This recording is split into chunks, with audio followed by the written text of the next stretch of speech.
but here is the scene that I want to talk about that will bring us to stuff I like.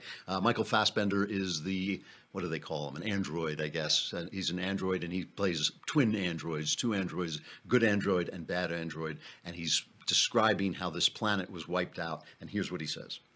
Look on my works, ye mighty, and despair. Nothing beside remains. Round the decay of that colossal wreck, boundless and bare, the lone and level sands stretch far away. Byron. 1818. Magnificent. But of course, it's not Byron, it's Shelley, and that is, it's Percy Bysshe Shelley, Ozymandias, and that is the stuff I like. So here's stuff I like, is Ozymandias. Do you have a stuff I like emblem up there? Come on. Yeah.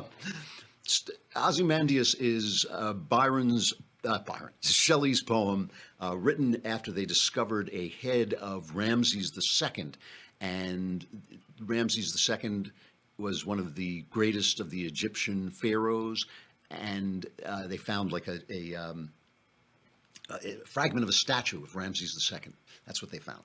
And Shelley and a friend of his, Horace Smith, had a poem, a contest between themselves to write a poem about this. And Horace Smith wrote a poem. They both of the poems had the same theme, which is that grandeur passes away, and people are proud of their grandeur, but the grandeur passes away. And Horace Smith wrote a poem which ended with the thought that one day people will come to London and they will see nothing but a fragment of a statue. He wrote, "We wonder, and some hunter may express wonder like ours, when through the wilderness where London stood, holding the wolf in chase, he meets some fragment huge and stops to guess what powerful but unrecorded race once dwelt in that annihilated place." That was Horace Smith's version of Ozymandias, which was basically saying one day London will disappear, one day America, we would say, now will disappear, and they will just find this statue of Donald Trump, and they'll say, who is this?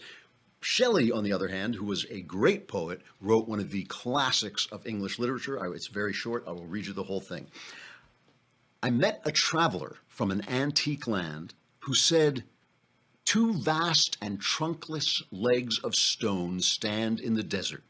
Near them, on the sand, half sunk, a shattered visage lies, whose frown and wrinkled lip and sneer of cold command tell that its sculptor well those passions read which yet survive, stamped on these lifeless things, the hand that mocked them and the heart that fed, and on the pedestal these words appear, 'My name is Ozymandias, King of Kings.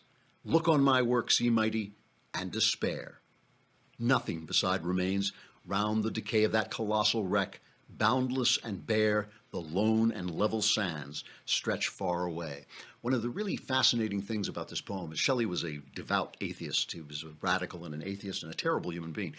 But Ramses II is one of the main candidates for the pharaoh who jousted with Moses to let go of the Hebrews, which gives the poem a completely unintended idea of the way some things pass away and some things don't, because the Egyptians as we knew them are utterly gone. The Jews as we knew them, they just keep chugging on somehow. The Klavanless weekend is upon us. I'm Andrew Klavan. This is the Andrew Klavan Show. The survivors will gather here on Monday. Take care in Florida and watch out for the storm. We'll see you then.